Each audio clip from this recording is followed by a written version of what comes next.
여러분 안녕하십니까. 의대 교수들의 집단 사직 이틀째입니다. 건설적인 대화를 언급했던 윤석열 대통령은 다시금 2,000명 증원 확정이라는 원칙을 확고히 했고 정부 역시 전공의들의 조건 없는 복귀를 촉구했습니다. 의사협회에선 조금 전 대통령 민생토론회장을 찾았다가 입이 막힌 채 끌려나갔던 강경파 인사를 회장으로 선출했습니다. 먼저 박소희 기자가 전하겠습니다. 이른바 유연한 처리를 주문했던 윤석열 대통령은 이틀 만에 의대 정원 배분이 완료됐다고 못 박았습니다. 의대 증원 규모가 대학별로 확정됨으로써 의료 개혁을 위한 최소한의 필요 조건이 만들어졌습니다. 정부 역시 증원 내용을 대입 전형에 반영해 5월 안에 모든 절차를 마무리하겠다고 강조했습니다. 또 이탈한 전공의들에게는 선처하겠다는 언급 없이 조건 없는 복귀를 촉구했습니다. 조건 없이 현장으로 돌아와야 합니다. 지금이라도 속히 현장으로 복귀할 것을 다시 한번 강력하게 촉구합니다. 정부는 복귀 의사가 있는 전공의와 의대생들을 위해 보호신고센터를 운영하고 익명신고도 받겠다고 밝혔습니다. 전공의들에 대한 면허 정지를 유연하게 처리하겠다던 정부가 의대 교수들의 집단 사직 이후 기존 원칙을 다시 강조한 것으로 해석됩니다. 의료계의 대응 강도도 거세질 전망입니다. 조금 전 끝난 의사협회의 신임 회장 선거에선 이면택 후보가 과반이 넘는 득표로 당선됐습니다. 이면택 당선인은 의대 정원을 늘릴 게 아니라 오히려 최대 1,000명까지 줄여야 한다고 주장해왔습니다. 지난 2월에는 윤 대통령에게 의견을 전달하겠다며 민생토론회장을 찾았다가 경호원들에게 끌려나가기도 했습니다. 정부가 원점에서 재논의를 할 준비가 되고 전공의와 학생들도 대화의 의지가 생길 때 그때 협의가 시작될 것이라고 생각합니다. 신임 의사협회장의 임기는 5월부터 시작이지만 당장 내부 강경론에 더 힘이 실릴 것이라는 전망이 우세합니다. MBC 뉴스 박소희입니다. 그런가 하면 일견 협상의 여지가 감지되기도 합니다. 한덕수 국무총리가 오늘 의대를 둔 서울 주요 대학 총장들을 만났는데요. 여기서 애초 증원을 요구했던 일부 대학의 총장들이 사태 해결을 위해 증원 규모를 줄이자는 취지의 제안을 한 것으로 알려졌습니다. 물론 아직은 변수가 많습니다. 지윤수 기자의 단독 보도입니다. 한덕수 국무총리 그리고 의대 증원을 주도한 교육부와 복지부 장관이 서울대 의대를 찾았습니다. 대화 상대는 의대를 둔 서울대와 연세대, 가톨릭대 등 주요 대학 총장들입니다. 핵심은 의료계와 정부 사이에 협의체를 만들어 대화하자는 겁니다.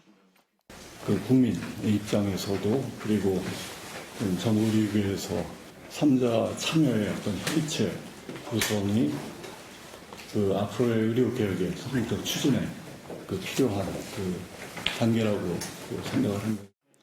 회의는 예정보다 길어져 2시간 20분 동안 계속됐고 한 총리는 앞으로 협의체 구성 범위를 더 넓혀가겠다고 밝혔습니다. 모든 문제에 대해서 허심탄회하게 얘기를 많이 했습니다. 더 좀 확대를 하고 해가지고 이러한 대화를 계속 좀 이어가도록 그렇게 합의를 했습니다.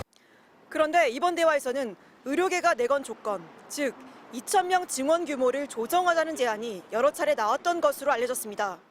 특히 일부 대학 총장들은 2,000명 증원을 전제 조건으로 걸고 어떻게 협의체를 할 수 있겠는가, 2,000명 조건을 깨고 대화 협의체를 얻자는 제안을 내놨던 것으로 전해졌습니다. 애초 정부에 증원안을 제출했던 대학 총장들마저 더 이상 의료 대란을 막기 위해 증원 규모를 줄이자고 요청한 겁니다. 다만 이번 대화 자리에 핵심 당사자인 의대 교수나 전공의들이 참석하지 않았다는 점은 한계입니다. 의대 교수들의 사직서 제출은 오늘도 이어졌습니다. 충남대와 강원대, 제주대 등에 이어 인제대 의대에서는 전체 교수의 70%가 사직서를 제출하기로 했습니다. 학교나 이런 데 간 건 아니고 수요일 날 다 제출할 것 같습니다. 전국의대교수협의회는 전국 수련병원에 공문을 보내 주 52시간 근무를 지켜달라고 강조했습니다. 또 한 총리와 대학 총장들의 대화에 대해선 어떤 입장도 밝히지 않았습니다. MBC 뉴스 지은수입니다. 22대 총선 이제 보름 앞으로 다가왔습니다. 공식 선거운동이 곧 시작될 텐데 각 당은 지금 판세를 어떻게 보고 있을까요? 4년 전 압승했던 민주당은 254곳의 지역구 가운데 110곳에서 우세한 것으로 보고 있고 국민의힘은 숫자보다는 흐름이 중요하다며 구체적 언급을 하지 않았습니다. 구승은 기자가 전해드립니다. 전체 254개 지역구 가운데 우세 지역이 몇 곳쯤 되는지 국민의힘은 숫자로 답하지 않고 있습니다. 국민적 기대에 부족한 부분이 있고 어려운 상황이라 몸을 낮추면서도 이번 주부터는 나아질 거라고 합니다. 지난 주말 사이에 그리고 어제 시간이 지나면서 많은 변화들이 있었고 이런 노력들을 국민들께서 평가해 주시리라고 생각하고 황상무 수석 사퇴와 이종섭 대사 귀국으로 지지율 하락 요인이 해소됐다는 뜻입니다. 특히 지역구 82곳에서 국민의힘이 우세하다는 일부 언론 보도에는 지나치게 비관적이라며 그보단 많을 것이라고 반박했습니다. 선거대책위 관계자는 MBC와의 통화에서 서울의 경우 전통적 강세인 강남 3구 대부분을 포함해 인접한 동작 1과 강동 갑 등을 우세 또는 경합 우세로 보고 있다고 밝혔습니다. 영남권 수성과 동시에 수도권 약진을 기대하는 국민의힘 일각에선 유승민 전 의원이 선거운동 전면에 나서야 한다는 목소리도 커지고 있습니다. 팔 걷어붙이고 좀 나서주면은 결국은 이런 힘들이 국민들의 마음을 특히 수도권 유권자들의 마음을 좀 얼어붙은 마음을 녹이는 데 도움이 되지 않겠나. 민주당은 공천이 마무리되면서 정권 심판론에 불이 붙었다며 상승 추세라는 판단입니다.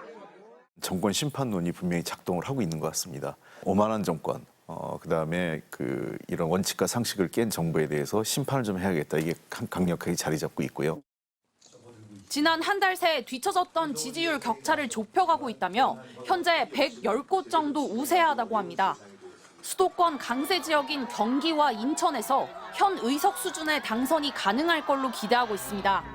그러나 부산, 경남과 충청권 등 곳곳에서 접전 중이라 섣부른 낙관을 경계하고 있습니다.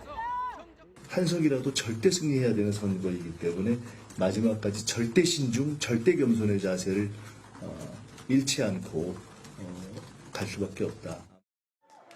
10석 이상 확보하겠다는 조국혁신당은 총선 비용 펀드가 50여 분 만에 목표액의 4배인 200억 원을 달성했습니다.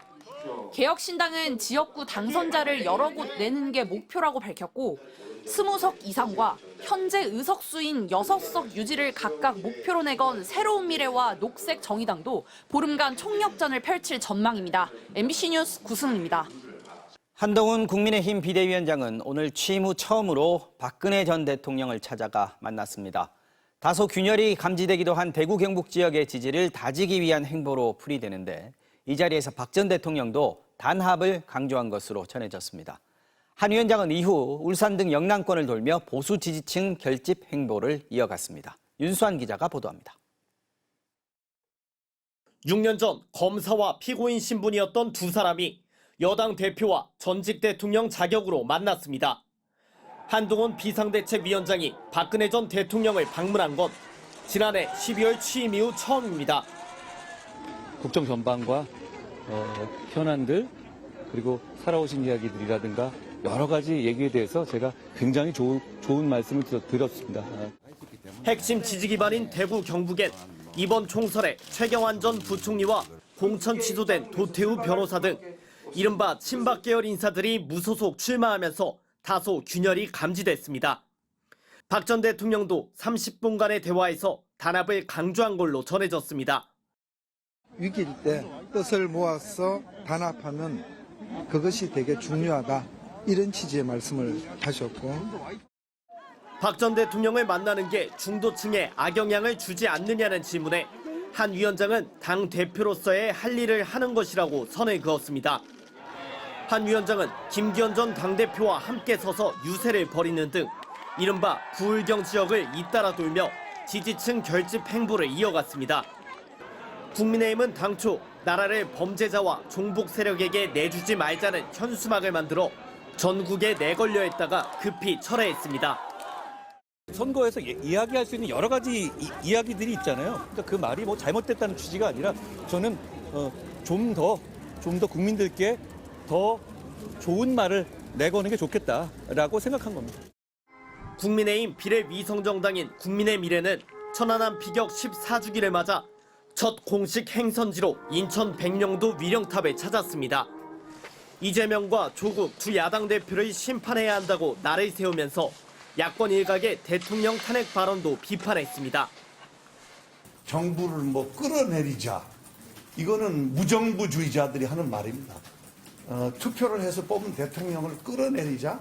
매우 적절치 못한 표현이고 그거에 대해서는 단호해야 됩니다. 국민의힘은 단말기 유통법 폐지와 5G 이동통신 저가 청년 요금제 도입 등 공약을 발표하며 민생 정책을 강조하는 행보도 이어갔습니다. MBC 뉴스 윤수환입니다. 더불어민주당 이재명 대표는 서울의 격전지를 잇따라 찾았는데요. 윤석열 대통령의 대파 가격 발언이 한 단이 아닌 한 뿌리를 얘기하는 거라고 방어한 여당 후보를 향해 국민들 약 올리는 거냐고 비판하는가 하면 해병대원 순직 사건 수사 외압 의혹에 대한 특검과 국정조사도 강조하면서 대여 공세의 수위를 높였습니다. 박윤수 기자가 보도합니다. 대장동 사건 재판에 앞서 서울 아현역에서 출근길 인사를 한 이재명 대표는 재판을 마치자마자 이번엔 서울 동작구를 찾았습니다.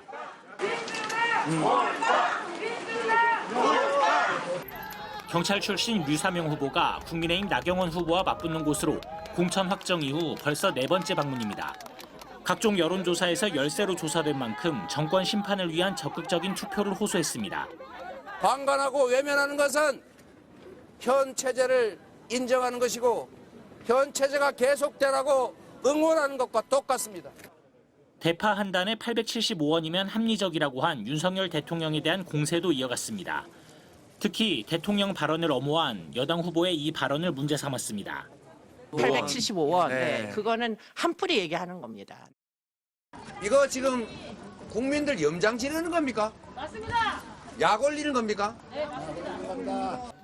이종섭 주 호주 대사의 해병대원 사망 사건 수사 외압 의혹은 워터게이트를 넘어서는 국기문란 사건으로 규정하고 특검은 물론 국정조사까지 추진하겠다고 거듭 강조했습니다.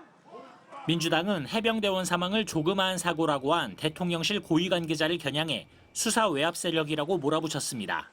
부당한 지시로 순직한 사건이 그저 조그마한 사고라니 이게 한 나라의 대통령실이 할 말입니까? 국민을 대체 뭐로 보고 있는 것입니까? 이 대표는 다만 윤 대통령과 정부를 비난하며 의붓아버지 같다, 매만 때리는 계모 같다는 표현을 썼는데 재혼 과정을 비하하는 것이란 지적을 받았습니다. 민주당은 공천 과정에서 이 대표와 대립각을 세운 임종석 전 대통령 비서실장이 공식 선거운동이 시작되는 오는 28일부터 수도권 접전 지역 유세에 동참할 것이라고 예고했습니다. MBC 뉴스 박윤수입니다.